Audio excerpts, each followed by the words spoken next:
Film Chhaava में आपने देखा कि छत्रपति संभाजी महाराज की मौत हो जाती है।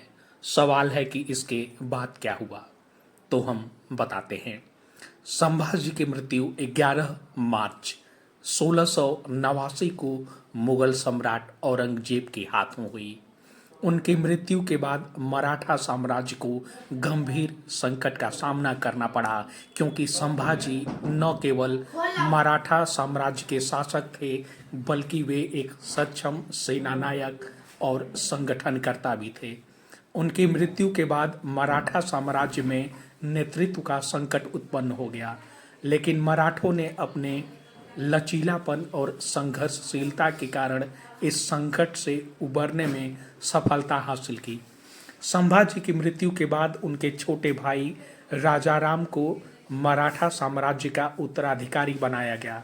राजाराम ने मुगलों के खिलाफ संघर्ष जारी रखा, लेकिन उन्हें मुगलों के दबाव के कारण कई बार अपनी राजधानी बदलनी पड़ी।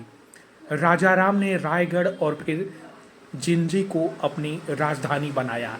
जिंजी में उन्होंने मुगलों के खिलाफ एक मजबूत प्रतिरोधक संगठन तैयार किया, मगर सन 1700 में उनकी मृत्यु हो गई। राजाराम की मृत्यु के बाद उनकी पत्नी ताराबाई ने अपने नाबालिग पुत्र शिवाजी द्वितीय के नाम से मराठा साम्राज्य का शासन संभाला। ताराबाई ने मुगलों के खिलाफ संघर्ष जारी रखा और मराठा साम्राज्य को स्थिर करने में महत्वपूर्ण भूमिका निभाई। उनके नेतृत्व में मराठा सेना ने मुगलों के खिलाफ कई सफल अभियान चलाए। साल 1707 में औरंगजेब की मृत्यु हो गई। इसके बाद मुगल साम्राज्य कमजोर होने लगा, जिससे मराठा साम्राज्य को फिर से मजबूत होने का मौका मिला। इस दौरान मराठा साम्राज्य के नेतृत्व में पेशवाओं का उदय हुआ। बालाजी विश्वनाथ, जो पहले पेशवा थे, उन्होंने मराठा साम्राज्य को एक नई दिशा दी। उन्होंने मराठा साम्राज्य को सशक्त और संगठित राज्य के रूप में स्थापित किया।